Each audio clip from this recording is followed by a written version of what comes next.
On this week's Bet the Process podcast, we have a icon, a legend in the world of advantage players, John Reeder, the host of the Risk of Ruin podcast, which if you don't have heard, which you have not heard it, you should go out and listen to it because it is amazing. And as always, or as recently, this podcast is sponsored by Novig, which is the best sports prediction market in the world. So go to novig.us and put in the promo code BTP for a bonus.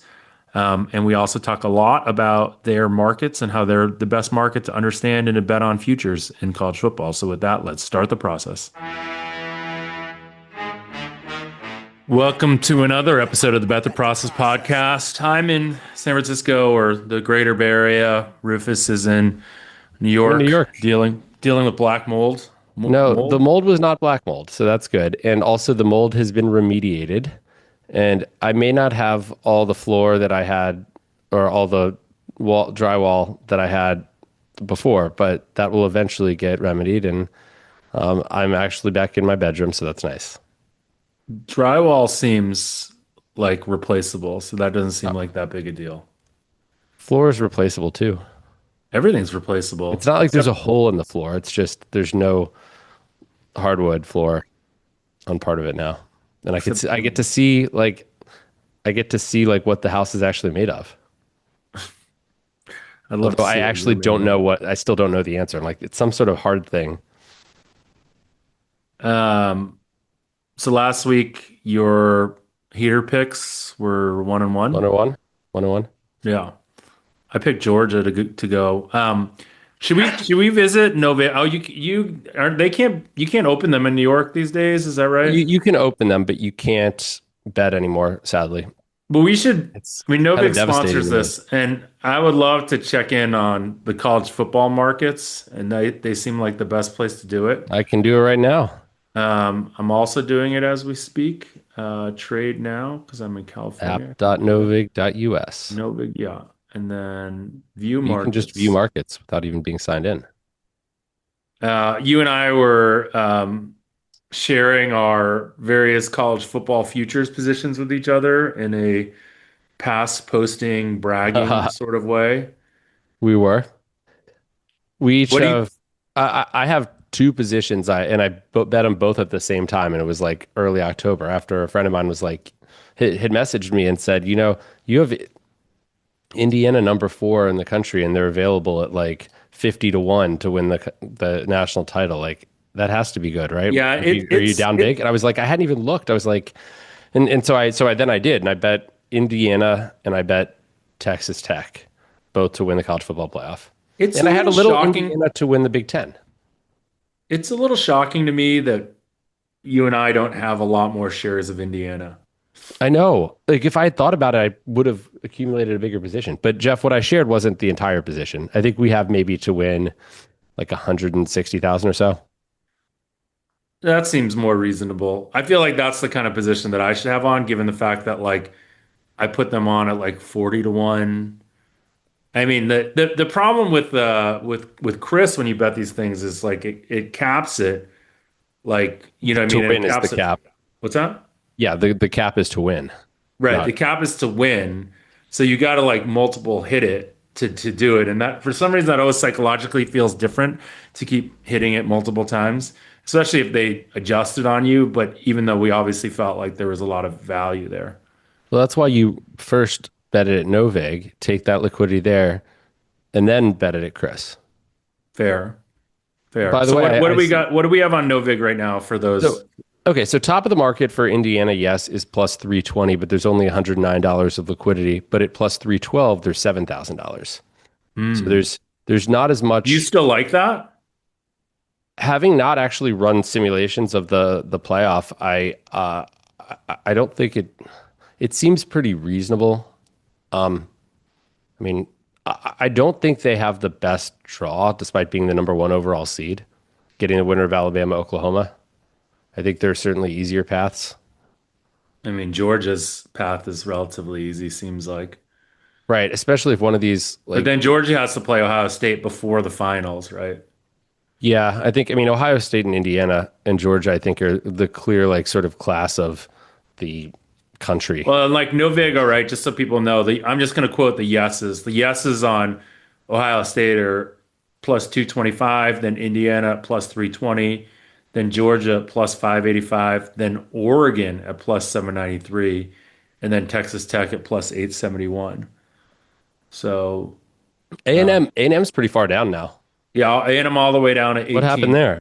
1823. I Well, mean, they were never like a top team, but yeah, but they were in the top four. Now they've literally they've got to play an extra game, right? So yeah. that's why they are where they are.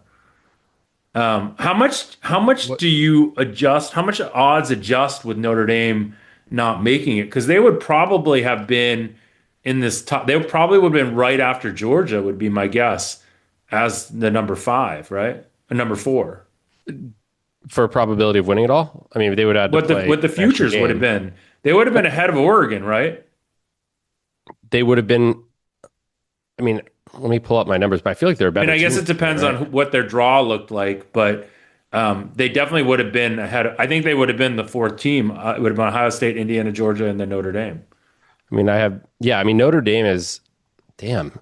I only have them as slightly over 3 points worse than Ohio State, Yeah, that's what I'm saying. Like, I think and most analytical two systems had points them worse very than high. Indiana, right? So it's yeah.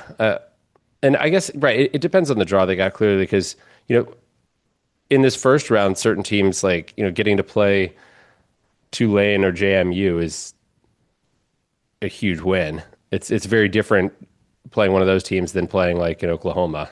Yeah. And like people I think don't understand the importance of that in an overall futures market, meaning like almost like a semi guaranteed win makes it like a much bigger deal. So are you saying though, what seed would Notre Dame have been? Where would they have been seeded?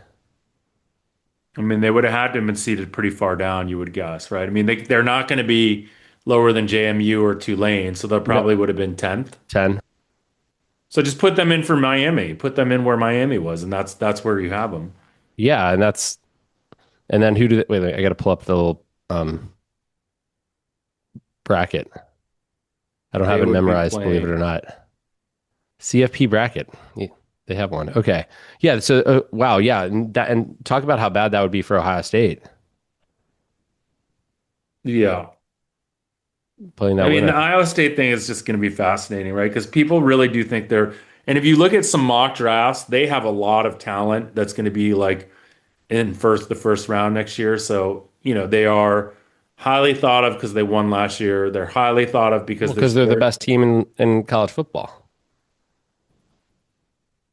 I mean, maybe, but again, like it's hard to know until like these, because of the way their schedule worked out, they really only had, and again, like I'm not like the Indiana game obviously was, they probably should have won that game. I mean, they had two inside a 10-yard line drives that amounted to zero, and they lost by 3 points. So you I would argue that they probably should have won that game, I right? sadly didn't see a single minute of it. Yeah.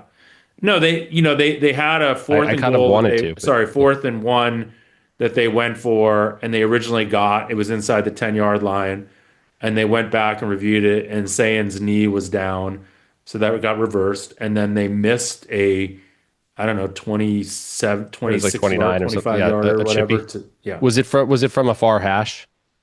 It was from the right hash. Yeah.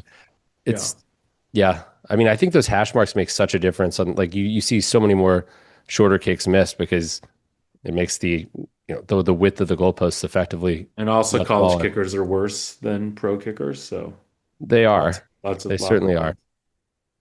But Um, the good. ones that make the pros, like, but I mean, there's just such variation in the quality of kickers. I think that's Yes. the big thing In college for sure. in college. Not in the NFL. I feel like in the NFL they're almost all about the same. There are some really good ones in the NFL these days. There are, but the relative different. They're all very good though, or almost all, I should say. Do we want to, is there anything we can get? Do you want to give some NFL picks? I Let's mean, I feel like um you got to give something. You you want to know give a what? pick in the Army Navy game? Well, there are bowl games starting this week, but I This haven't. weekend? No, next week. No, I mean, there's ones this weekend, I believe.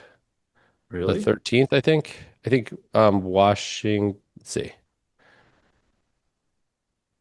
I have zero. Let's see here. Is it wasn't it Boise against? Yeah, Boise versus Washington, the LA Yeah, Bowl. exactly. Boise, Washington. That's in 3 days. Navy's favored by 6 over Army, dude. Yeah. It's a Well, I'll lot. just give you my line on that. Navy minus 5.4. Great content. Not helpful. I don't have a pick there. What about Washington, Boise? I mean, I freaking the bowl games are so tough, but right. I mean, without my number is virtually meaningless without looking at opt outs and all that stuff. Because in some of these games, the team isn't going to resemble the team that played the regular season. Right. So were this a typical game that had something on the line, it would be Washington minus 13. But that's always going to shrink down because right now I think the market, or at least as of yesterday, was Washington minus 8. I wouldn't be going and betting that just based on my number. Okay. There's also some sort of, I mean, there also is some shrinkage. It's up to 9, I guess now. There is some shrinkage in bowl season as well. There's a lot more uncertainty. I just love when you talk about shrinkage. Yeah, I know you do. Um, you got it. You got any play then? No, no plays this week. No plays. No plays. You want to give an Sorry. NFL pick? I don't have any NFL picks. So I you haven't literally just don't want looked. to give a pick. Well, I couldn't. I don't have the sheet with my numbers because I haven't actually like I haven't uploaded them yet. I'm gonna have to come up with 5 picks for Tony Kornheiser's show without any help from Rufus I this year. see. And I think I'm gonna bet on. I think I'm gonna bet on the Bengals this week plus the 2.5 against the Ravens. I think this whole like Lamar not being healthy thing is like a very real thing, and I think that makes a really big difference. But we'll see. All right. Well, we'll just let the people go then. Thanks for joining us, and we're gonna have on John Reeder to the Bet the Process podcast, and then we'll talk to you guys all again next week, where maybe Rufus will have some picks. Oh, how about like the playoffs? Have you run the numbers for the playoffs yet? The NFL playoffs No, or the the NFL college? playoffs are not. There's only one college football, the college football playoffs, the first round of the games. Do you have those? I do, but we haven't bet those yet, and the games aren't until next week. So I think that those will be picks for next week's podcast. Do you think you're gonna have plays in those just to like foreshadow? We will have at the moment we would have plays on 2 of the games. Nice. All right. Well, that's exciting. We give some people. That's a call. What we in the business call a cliffhanger. So, okay, we'll welcome in Jeff. We'll welcome in John Reeder. We now welcome in John Reeder to the Bet the Process podcast. This is like a sort of very meta experience. It's almost like interviewing someone that interviewed us. And, for those people that don't know you, I would call you the sort of godfather of advantage players, something like that, like the patron saint of advantage players. I guess the first question that I have for you, and obviously you're the creator, host, everything of the Risk of Ruin podcast, which is I think one of the I'd make some pejorative joke, but like I can't do it because it's such a good podcast. So I'm gonna just say it's a great podcast. But that podcast was born all out of the concept of advantage players. What is your interest in advantage players, and do you consider yourself an advantage player? So I do not consider myself an advantage player. I would say I'm like a groupie of advantage players. I'm sort of a hangers on or a hanger on of advantage players. I do dabble in advantage play sometimes, but like to me, the difference between an advantage player and someone who's like capable of just exploiting an angle is like that never quit mind that keeps them going and going and going. And that's the part that I definitely don't have. Like my friends that are advantage players, like while I'm walking my dog, they're thinking about like how to exploit some edge. So I definitely do not think of myself as an advantage player. But I've been involved in some stuff, like And I would say like it's the stuff that like literally any idiot could do, which is like, here's go Like sit card in counting. this seat. What's that? Like card counting. Even dumber than that. So like card counting at Dumber least than card requires some counting? like even dumber than that. This I'm talking about stuff that's like go sit in this seat and stay there and don't move. But And well, I was just gonna yeah, say, like your credit card, you're very adamant credit card person from what I can tell, like a points person. Like I feel like that is an example of advantage play that I would argue with you is an example of someone that is an advantage player. And sophisticated advantage play, in my opinion.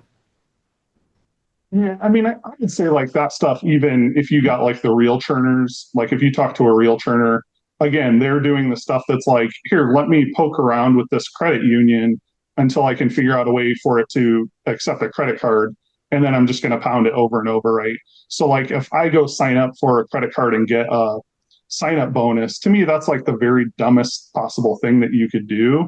But I'm happy to do that because in my mind, I'm like, well, I can skim like the easiest part of it and then move on with my life and not have to worry about like going to Kroger to buy gift cards to then resell fuel points or whatever, you know. And but there are like serious people that do that kind of thing.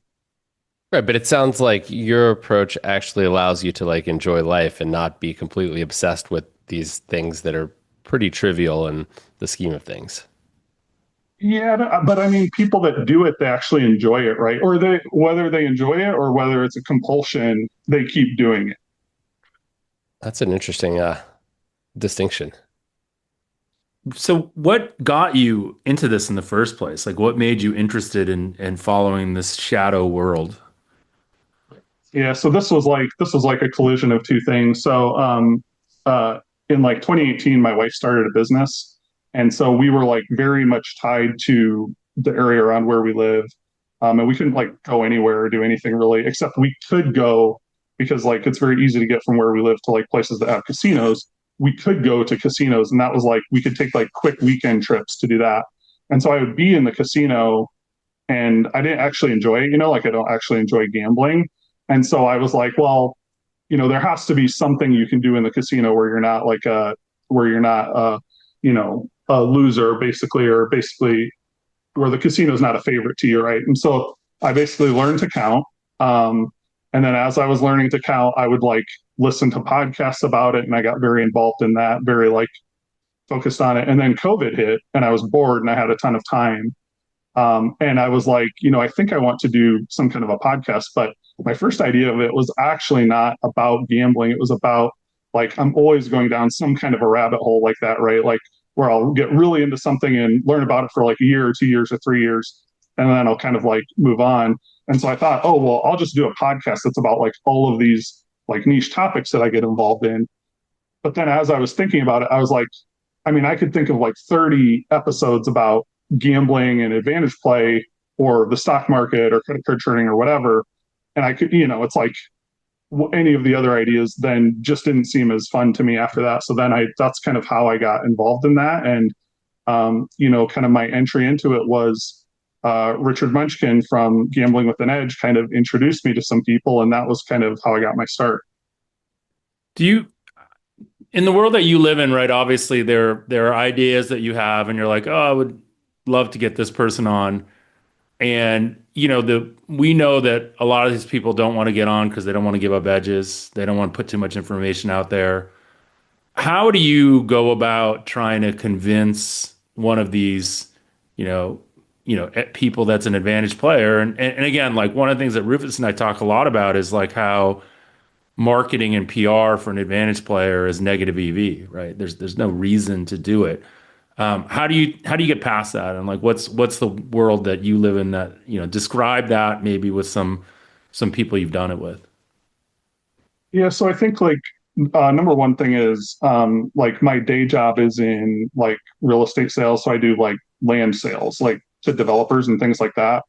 One of the things you have to do is you have to very much think about what would make sense for somebody, like why would they want to do that, and then talk very much about the reasons why you would want to do it, and then sort of ignore the reasons you wouldn't want to do it, right? So like I think that sort of when I approach a guest, I'm trying to be very empathetic towards their worldview and try to put myself in their situation and think about like, what would be the thing that this guest would have said no to the previous 10 pitches, but they would say yes to mine. And that's not always like very obviously the easiest guests to get are the ones who've been on a million podcasts, right? Or the people who are like selling some trading course or whatever, and they actually email you, like that would be the easiest guest to get. Um, but I have gotten some guests, like for instance, if you guys know the story of long-term capital management, Yeah. those guys hadn't talked to anybody in I think like 15 years. And the only people they had talked to since then were like college classes that they would go around and talk to these college classes. And I emailed the guy, cold email, like found his email online. And I said, hey, do you want to come on and talk about this thing that happened to you guys? You know, they blew up a hedge fund in 1998 and it, you know, was very much like before the big short showed the world like what would happen with all the financial interconnectedness, you know? And he said, no, I don't want to do this. I don't want to, we're not like looking to have our name in the newspaper anymore. And I sort of said, okay, well, here's a list of questions. And he looked at the questions and he said, okay, I'll do this. So I just tried to think about like, what would this person that, really didn't want to talk, what would be interesting to them that they would spend a couple hours of their time with me. And so that's like an episode where I had no business making that episode. Like I certainly don't know enough about the financial markets to make that episode, but they said yes to me. And actually, I should say, one of the reasons they said yes to me was a lot of them came out of MIT and they saw like the card counting or the guy that talked to me, Eric Rosenfeld, he saw the card counting connection and he loved card counting and loved Ed Thorpe. So when he saw that, he was like, oh, this is interesting to me. I'll do this. I don't. Good. I just want to talk a little bit more about obviously that story because if people haven't read it or listened to that episode, I think they should. I mean, the book When Genius Failed is one of the best books on understanding a lot of this type of stuff. When you think about that story, ultimately, which is a failure story, and it sets itself out from a lot of your other stories, which are huge success stories. How does that like? How do you think about that? Because again, like I would look at that and be like, oh, why are you telling the story about a bunch of failures? Which I know is not the case, but you could easily say that. Are there things that you glean from there that I think a winning advantage player who's kind of like sitting back on his laurels doesn't, or does everyone respect the understanding of like like kind of like luck or loss or whatnot, right? Like, what was the reason they failed in your mind? I mean, I think that it's like a classic case of overbetting, right? They overestimated their edge. And then they also did not understand the world that they had created where they had been so successful that a lot of the other hedge funds were copying their trades or really a lot of the other banks were copying their trades, right? So you have this thing where everybody's correlated because they're all in the same trade. Then once that trade starts to go south, everybody's looking for the exit at once, right? They could not have understood that, right? Like when you learn about risk or whatever, nobody's going to sit you down and say, oh yeah, one day you're going to become so big that actually you're going to be the market, right? And when you go for the exits, it's going to crash the whole thing, right? So I think they did not really understand that part of it. But to me, it's just a classic case of overbetting and like misunderstanding your edge. And of course, there have been people who've said, "Oh, everyone knew this would happen to them," but that's like complete hindsight bias, right? Like all of the other banks were copying them. They all wanted to partner with them. So, but to me, the interesting part of that story for me is, of course, like it's a story about losing, which like sometimes people will say to me, "Oh, I think uh, you should cover the losing side of these things more often, right?" And I go, well, like the two very most popular episodes of the podcast are like $6.5 billion in hedge fund losses, right? It's two separate episodes. And so to me, that's very interesting. But I think if you look at their story, like actually the Wall Street that exists today is very much more the Wall Street that they pushed for and that they built or they were a part of the building. And it's very much not a part of, it's not the Wall Street that had come before them. So to me, it's like they were like trailblazers and pioneers. And they just like like screwed up, right? Like, and if you go out and make bets, like it's impossible to lose every time, and they just ended up big losers, at the worst time, and they really paid the price for it, right? Like, this was not like a bailout situation where a bunch of public money came in and made them whole. Most of the money in the fund at the end was really the partnered money. So they really paid the price, and it's just that's going to happen sometimes in gambling. Rufus? I was kind of related to this, but I mean, not exactly the same. Like, I'm kind of curious what you think about where these, I guess, prediction markets, what they're doing in terms of trying to, like, the financialization of everything, right? And the ability to bet, I mean, trade on everything, and where that goes, and what, like, sort of unforeseen results we kind of get to, yeah. Yeah, I mean, so as far as like prediction markets are, like, you guys are like way more up on that than I am, and like would understand better like all the volume that's going into these things. I will say, I think that there's sort of like you can just look around right now, right, and just see like just massive cavalier attitude towards risk taking right now. And it's like prediction markets, crypto, NFTs, like whatever. Like, we could just go through the list, right? So I just did an episode that's about housing and the housing market. And I I had to fight very hard to not try to tie in this like cavalier attitude towards risk taking with the fact that I think it's very difficult right now for young people to feel like they're getting ahead. And I think that one of the reasons is we have taken away sort of these what would have been like natural steps for young people in the past, like get a job, buy a home, and get ahead that way. And so they just look at this world and they say, uh, it doesn't matter whether I save my money, right, and it disappears through inflation, or whether I go gamble it on Kalshi or whatever through Robinhood. So I do think that that is one thing, that like it does, like, I don't know. I mean, how would I know, right? But it does seem like the bill will one day come due for that activity. Well, how do any of us know? But I feel like your perspective, given these topics you've covered, and your understanding of risk, and the people you've talked to, is interesting. Can we go back to that idea? I think that's interesting. And are you saying that you think that it's too easy to create step function wealth, that the people that are, doing it more incrementally are always going to feel behind? And, ultimately, are those people really behind, or are they, just going at a slower pace, and their expected value may be similar long term because these other people have a lot of like downside risk? Yeah, I mean, I guess I would say like whether like their EV is like fundamentally different. Like, obviously, uh, the most successful gamblers, right, are always the tail cases, right? I mean, that's like simple math, right? But like young people today, they see those tail outcomes on like Instagram or Twitter or whatever, and they think like, oh, well, so and so got rich trading, meme coins or whatever. Like, I could do that, and this would be a good place for me to put my money.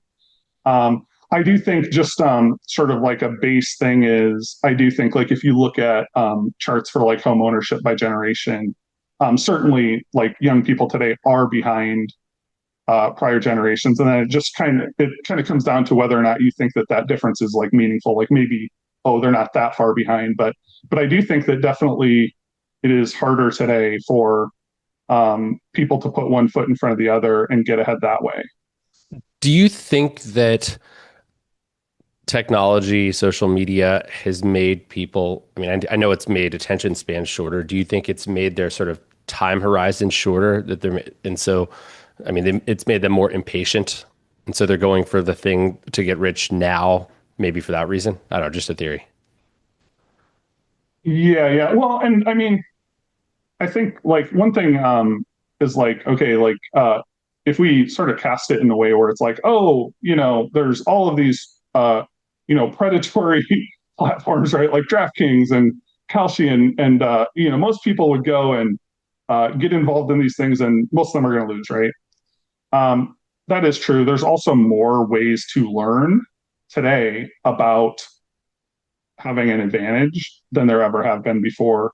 But I think just like for the same reason, like I'm not an advantage player, right? Like the thing that I'm not going to do is like do the heavy lifting. Most people are even less inclined than I am to do the heavy lifting, right? Like they're like, if it's like between learn to count or become the 1 millionth person to or invent a martingale system, like which would you do to win at blackjack, right? Like everyone's gonna reinvent the martingale. I've heard some good martingale ones though, where like, you double more when you lose and they all kind of work out. So I think I've talked about my kids. I have an 8-year-old and I'm teaching a math club thing for him. And one of the lessons that I'm trying to teach these 8-year-olds is just expected value and the concept of it. And it's led me to believe, like as I've been doing this, which I've kind of been winging it, I wanted to start with like using Dungeons and Dragons dice to teach this thing, and then I've been using ChatGPT to help me create lessons. But I've realized like the importance of understanding expected value, mostly because I think it helps teach the concept of like probabilistic thinking versus deterministic thinking, which I think is like, again, an important lesson that if a kid could learn early to even just make decisions and think probabilistically versus deterministically, like this is an area that like I'm kind of interested in teaching my kids. What are some lessons that you think that APs exhibit? And if you could give examples, that'd be awesome. But like that you would teach kids. Sorry, that's a Well, long-winded way to get so to that question. I know that's like this is great actually because like one of my recent episodes is this guy Chris Abdel who he was like a sig trader. Yeah. And he teaches his kids, he actually teaches them to trade. Like it's so it's like, and he posts pictures and it's like 12-year-olds running in these trading courses. And then he posted a picture the other day and he's like teaching his kid probability through backgammon, which I still hate backgammon. Um, but yeah, I mean, I guess the to me it's like the math is like relatively straightforward, right? Like the odds times the payout, like that part to me is like very straightforward. I think it's the part that I think like where like someone like learning that difference between deterministic thinking and probabilistic thinking. I actually see even this happens even with APs where you'll be talking to them and they'll say like they think a bet is bad, right? If it's lost. Where it's like, well, there's no way we have enough sample for this, right? Like it's just like not even close. Like if we're talking about like something that is expected to win at 55%, like we have need a lot of observations to know, right? So I think even APs actually struggle with that. But I think like sports is a great example or a great way to teach really kind of anyone about the difference between probabilistic and deterministic thinking because things like was this play call the right play call, like even if somebody can get it in their head that um, the outcome of the play does not drive, that is not like the only thing to think about as to whether or not this was a good call, right? So I think like working on that because it's such a hard, like that's such a hard shell to break through in somebody's mind, that like real world, like it's very easy to me if it's like math on a page, right? Or if you can, hit rerun on an Excel function and get like a different sample. But trying to come up with it in the real world on something that has actually played out and get somebody to admit, oh no, we don't know whether this play was good or not, just based on the outcome. Like to me, that's like, I mean, Jeff, I know you love Kyle Shanahan and his play calling. It's like that would be a great place to spend time with your kids is trying to like figure these things out, right? And come up with like what are reasonable what can we know about this play call based on sort of like the priors and then the outcomes. Yeah, I mean, in some respects, I agree, but I disagree. I mean, I wasn't really talking specifically about this lesson, like deterministic versus probabilistic. I was just saying generally, like, what are some lessons that you can learn from advantage players to teach your kids? I think the problem with sports as a vehicle to teach people this stuff is that sports does have a very binary set of outcome or binary outcome and like win loss. And so like this idea that the idea that could have been a distribution where that game was won 60% of the time versus 40% of the time. And again, a distribution of that play working a certain amount. Like it's just I think sports is a hard one to teach people. Even just like I was listening to Simmons talk about this whole idea of like, the going for two down eight in football is it's such an easy thing to explain if someone Probability. understands, but it's such a hard thing to explain if they don't, right? There's so many different things, and I I mean, don't know. Jeff, It's you see just this every week. Like it feels like every time, so, like I think it was Cleve TA got into it with people trying to explain, and it was just like they were speaking completely different languages, you know? Yeah, well, I mean, I do think again that the biggest problem with people not understanding that, I will always contend, is that people not understanding that the goal should not be to tie the game and go to overtime. The goal should be to try to win the game in whatever way possible, even if that means that you might lose the game in regulation more often. It going to overtime is only a 50-50 probably proposition, and so ultimately like that to me is the reason that people don't understand a lot of this go for two math is because they still believe that getting a tie is a win in their minds when it just might be delaying, it's still a 50% chance of losing. And, I mean, I feel like Well, what do you think about? Oh, sorry. Go ahead. No, John, go ahead. Sorry. What do you think about like the blackjack examples? Because, like, for instance, like one of the most like like cling to beliefs for like recreational blackjack players is that like somebody stole your card, right? Or that the person sitting at third base is going to determine like the outcome for the table. Whereas like card counters know like, oh, an unseen card is an unseen card, right? Like so whether the unseen card happens before you show up to the table or whether it's at the back of the shoe, right? Like those are the same. So I don't know if you think like you don't want your 8-year-old to play blackjack, but the blackjack examples are good No, no, I examples. no, totally I wanted mean to it's play a blackjack. but wait, I mean the I blackjack example is a great example because it is like deterministically, yes, that person did affect your card and you lost because of that, but you didn't know that you were going to lose because of that.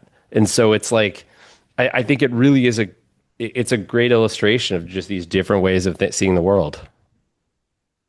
Sorry, Jeff. So, No, no, no. I do. This is a very interesting thing that I've been thinking about with my kids is like how much do I want to talk about betting around my kids? And like how much like do I want? And again, like I kind of feel like my oldest for sure that ship has sailed, and I want to basically like teach him versus like actually like hiding it from him and making him try to figure it all out himself. I want to kind of teach him. And so I don't know. We'll see how this goes. Like it could be a terrible idea. I definitely not sure about it. But when you said like, oh, you don't want to teach your kid blackjack, I do. I mean, and he's asked me, and I think there's just so many great things to learn. Like even just like the concept to me of expected value with in blackjack is very interesting because it's not as simple as just multiplying. You got to assign values to numbers to cards that don't necessarily have that. So it's kind of an interesting exercise, anyways. Okay, we can move into another part of this if we want. So, um, I have a question that could spur something I think interesting. If you had $1 million and could just invest it in one of the APs that you've interviewed in your show, who would it be? So Rufus, I don't know if you know Thomas at all. I know Uh, of him from your podcast. I thought that was a um, fantastic episode. oh, uh, but he is someone who is just like it's actually like pretty scary. Like the stuff that he came up with, like in the sports world. And even when you talk, I mean, this is like a tell, right? Is if you talk to other APs and they're like, holy shit, like that guy's scary. Uh, I think that's a good tell. But he was like someone who he said he was a losing better, and then he found gambling Twitter and learned about CLV and basically like uprooted his entire life at 23 and moved to Colorado. And in like a couple of years, had done so well that like like the sort of the punchline of the episode is he had like several $1 million taken from him or reappropriated from him by one of the legal sports books. But even like I have like other friends who are like really scary APs, but they were the ones that told me like this guy is like really like operates on a different level. And And he was doing like they started out doing like just steam chasing, and then figured out how to manipulate markets, and then started originating and did all the bonus stuff as well and all of the VIP stuff. So it was like he never. That's kind of like the thing about these guys is I think is um, they never like get to a point like the really like high level APs. I think don't ever get to a point where they're like, oh, this is my edge. I'm really good at like Mac college football or whatever, right? Like they just kind of keep going and keep going and keep going, and probably even like the very like highest, like sort of like the Mount Rushmore guys, like the end boss guys, um, like the guys that sort of are whispered about. It's like they're kind of that same way, right? Where they just kept finding more and more and more stuff, and they're just happen to be 30 years older. That's sort of how I see it. It makes me wonder, like, what these guys would do if they were, I don't know, starting a company, or I mean, I guess like technically you can have a betting company, but would they be the CEOs of major companies? Would they? I don't know. What do you sort of think? Yeah, I mean, this is like a great question. I mean, I always think of this as like being the Walter White question, which is like in Breaking Bad, right? Like Walter White becomes a drug kingpin, but as a chemist, he was like kind of a mid-level chemist and kind of like washed out of the company he was involved in, right? And so it's like, is Breaking Bad like is it an ode to underachievers or is it an indictment of underachievers? We don't really know.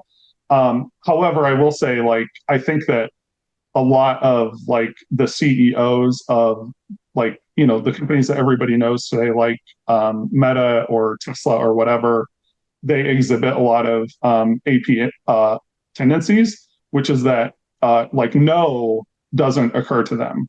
Like they just do not see limits, and very often the start of their companies even started from like exploiting something that everybody else saw the same thing and just assumed it wasn't possible.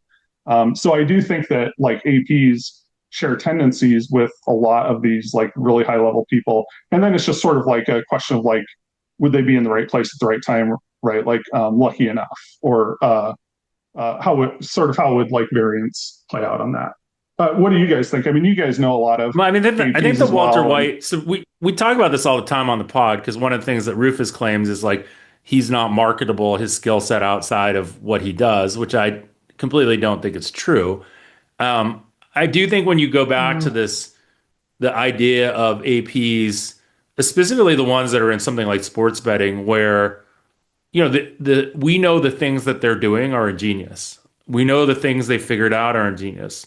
And I've obviously been both in the sports betting world, the advantage play world, and the real business world. And I do when you think about like the CEO of a company, there's a lot more that goes into that than necessarily being an entrepreneur. So that's a different thing. When you go back to this Walter White question, which I had never really thought about, I mean, his motivation was what got unlocked, right? Like he loved his family and he got motivated by pushing to provide for his family, right? That's ultimately what unlocked it. And then Well, to start, yeah, for sure. right, Like and then he then became power clearly, hungry. I'm not saying it's like a feel good story about family, like obviously. But there is an element of that. I mean, I think like as someone that, when I had kids relatively late in life, and like the the the difference in your objective function of wealth becomes very different when you have kids.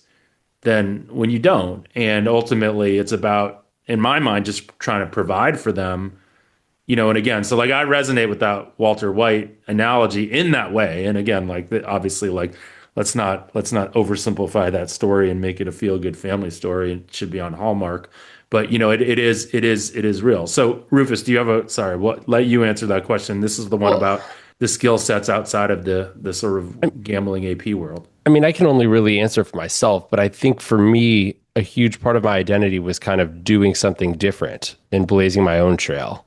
And I get a lot of like sort of fulfillment fundamentally from that I wouldn't if I was going down some well-worn path, even if I was just as successful there. So I don't know if that's the exception or the rule among APs, but that's my experience. And honestly, that's kind of why, despite legalized sports betting being very good for me financially, it's made me kind of enjoy it less because now it's something other people are also, more other people are doing, and it's sort of less unique. Yeah. I mean, where do you see, and this is a broader question for John too. I mean, where do you see the next like group of APs coming? Where are they? What are they doing? What are they doing that they're not doing now? You mentioned crypto, obviously. There's prediction markets, which, let's say that there's probably some room to go there. Like there's probably some alpha there still. But beyond that, is there an area that you've been looking at or keeping an eye on and trying to find someone from that world? I'm always like very fascinated by the crypto world. However, to me, I've always found it very hard to like find any guests. And also, I should say that my podcast is not in any way like a survey of advantage players, right? Like it's the people that I have a bias towards. Like I like the way they talk, or I like something about their story, right? So it's very much like biased in sort of like the way I want to make it. For like crypto, like that to me is like super interesting.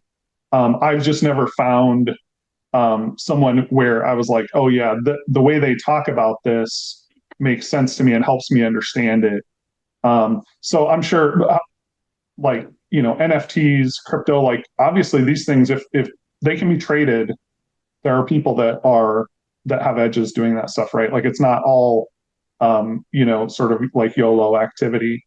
So that's really interesting to me. I think like unfortunately the real answer is uh, I'm not going to hear about it until it's like really dead, right? Like no one's going to start talking about it online or whatever until it's dead.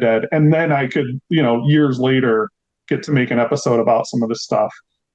Which I mean, that makes all the sense in the world, right? Like if you have an edge, you're not going to go out and talk about it every day. You must have heard like whisperings though about areas. Like with crypto is interesting because ultimately like it's so cyclical in how, cool it is or how, and we just have never gotten to a place where it's broken out of that cyclical nature in my mind at least, where, obviously the local maximums and minimums have gotten a little bit higher. Like again, like I guess I'm thinking about like the credit card episode you did was fascinating because just the nature, like it's just like, I'm like sitting there thinking about my credit card and knowing that I'm leaving a lot on the table, but not like really caring that I am. And so that idea, like that there's people out there that are thinking this sophisticated about it and getting like 86th for credit card companies, that's like a whole nother level. Um, Oh yeah. yeah. Roof, any other questions? I have one other question for him. Go for it, Jeff. Um, your bucket list white whale guest, who is it? Yeah, so I mean, I saw this question on there, and I was like, oh well.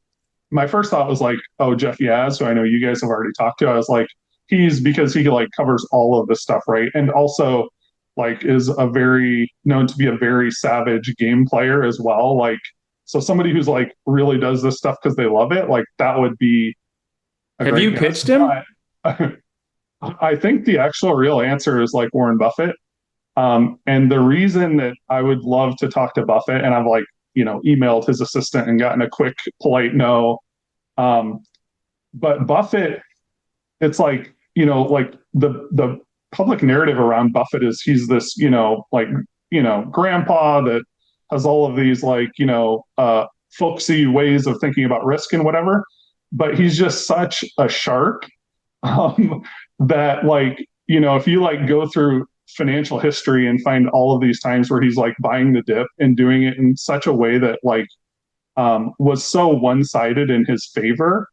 And so like talking to him and like I would love to be able to talk to him and see if I could get him to somewhat let loose some of the things about him that people don't think of, right? Like people think like, oh yeah, he just pours over company filings all day, right? Like that's what he does. But even in the long-term capital management episode that I did, like, well, that hedge fund is teetering, and he could have come in and bought the whole thing for like $300 million or something like that, and it had been worth 4.5 billion like a couple months earlier.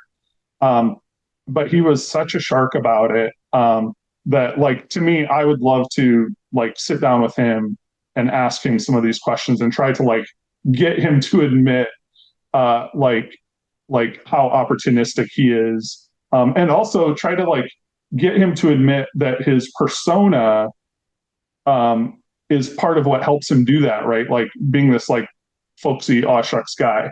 And I'm sure now that I've said that, I would have like whatever 0.0% chance I had of interviewing before is like even lower now that I've said, well, here's what I actually want to do with Warren Buffett. No, but that's like the one of the ultimate advantage player lessons, right? It's this approachability that allows you better game selection, right? Like if you're a poker player and you have that aw shucks attitude, you get to play better games. And if you're a card counter and you can convince them that you're not and you're some dumb millionaire, you can. And that's a similar lesson from the Buffett thing. Now, I mean, have you asked Yaz? I would guess Yaz might come on. I did ask him. I should say I probably haven't asked him in a year or two. And at first I got very quick, polite no's, and then I got no responses after that. Like, sort of like so. So I haven't asked him for a while. Yeah. Did you get Rufus, any through to last him question? actually, or was it just an assistant? It was his email with like a two-word thanks, thanks, Oh, okay. thanks. Yeah. I do think it's probably easier now. Like I know Jeff, you said earlier that it that most APs aren't incentivized to to go on because media attention is bad. But I think things have kind of shifted in that way now. That I think that essentially being profiled by John has helped people grow, and because so much of it now is your network, like at least certain types of APs, right? Being able to expand that network to get down more, like it creates more opportunities. So I feel like I don't know, John, if you've noticed that it's gotten easier to get people on because they sort of see You what should the get upside is. referrals for get people being on Risk of Ruin, where they, when they get a new account from their parents, you get a percentage of that account. Yeah. Yeah, no, I have gotten like, and like I never know what the impact will be, but certainly, I try to be careful about this as well because, like, for instance, I've had some small hedge funds on, and they have like messaged me afterwards and said, "Oh, like, please let me know if I can ever do anything for you." I actually got some investors from this episode.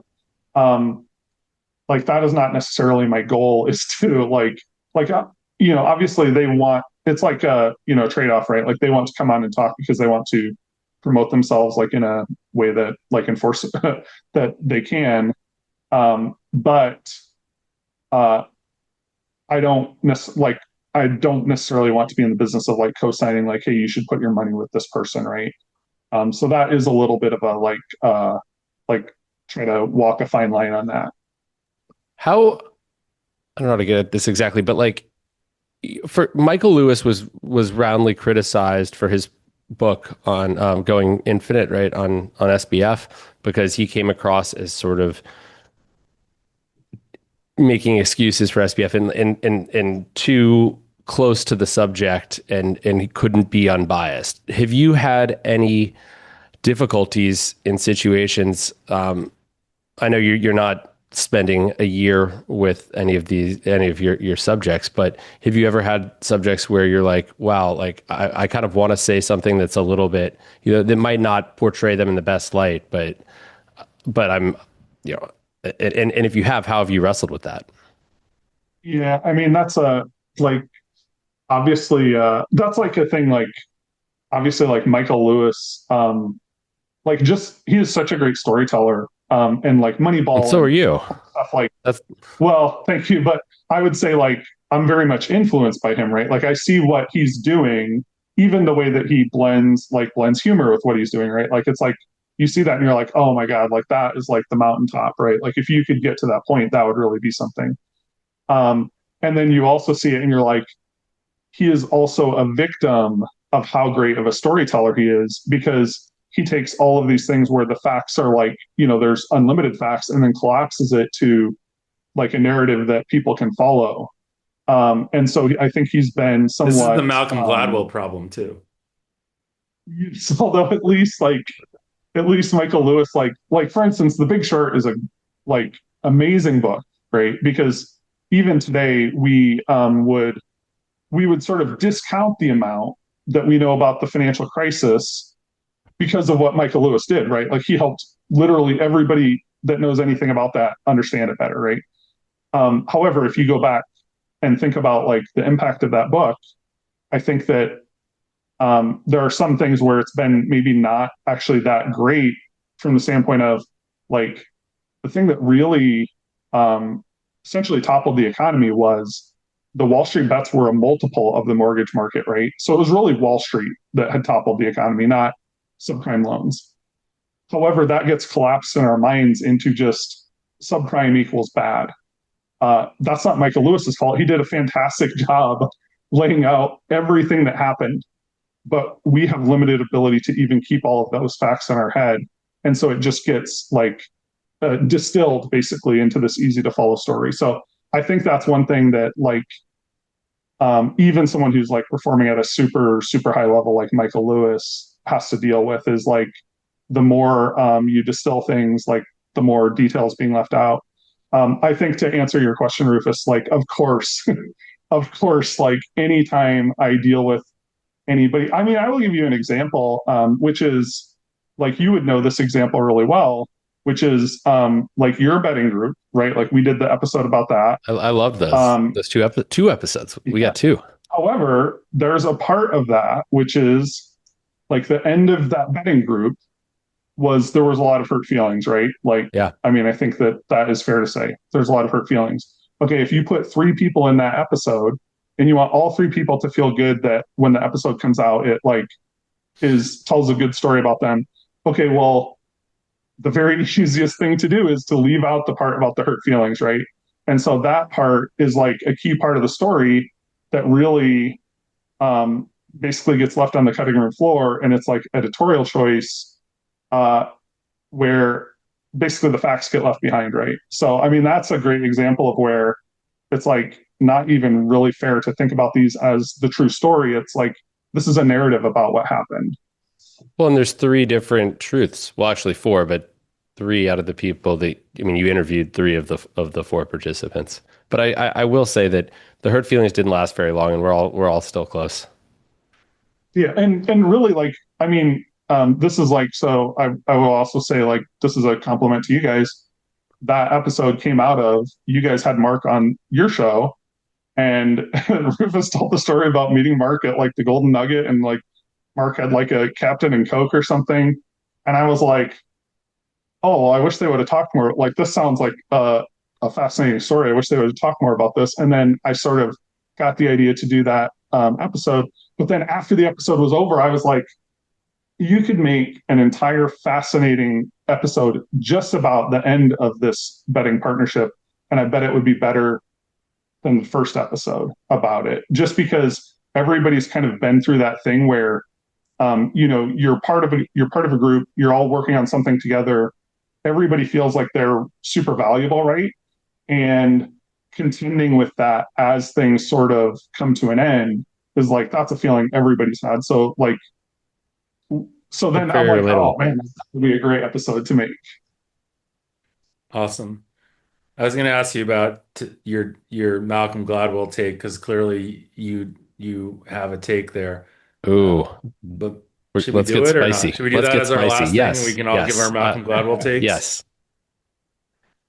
Yeah, I mean, I think that like you could like go on the internet and find 10,000 better takes about Malcolm Gladwell. I think it's just uh like it would be like taking a regression chart and playing connect the dots instead of plotting the regression line. I guess that's the way that I would like characterize Malcolm Gladwell. That's a great way of putting it. Yeah, it's a good one to end on. John, thanks for joining us. Wait, don't you want Okay, my thanks so Malcolm much, Gladwell guys. take, Jeff? I mean, I think I have. I think I've heard it, Well, but sure. can I end it with a story about how, so Cade Massey and Adam Grant co-host the Wharton People Analytics Conference. This is an analytics conference. In one year, Malcolm Gladwell was the keynote speaker. One year And I was the keynote speaker. okay, well, you're more analytical than You Malcolm were there, Gladwell. Rufus, when I was the keynote speaker. So. I was there for a number of years because Yeah, Cade so caught you my don't even ticket. remember. That's No, how memorable my speech was. clearly. But I remember I was kind of shit posting Gladwell, like shit tweeting Gladwell during his speech, and Cade like messages me very upset, being like, we comped you a ticket here, and you're like shitting on our keynote speaker. Like please stop. So those are my feelings of Gladwell. He should not be he should not be keynoting an analytics conference. If you're serious about analytics, I'm gonna leave it at that. Do you think that Cade had a reasonable? Oh yeah, of course. Cade's argument was completely reasonable. Okay. Thank you, John, for joining us. I can't think of a All more right, thanks so fitting much, story guys. to end with than that. Bet the process.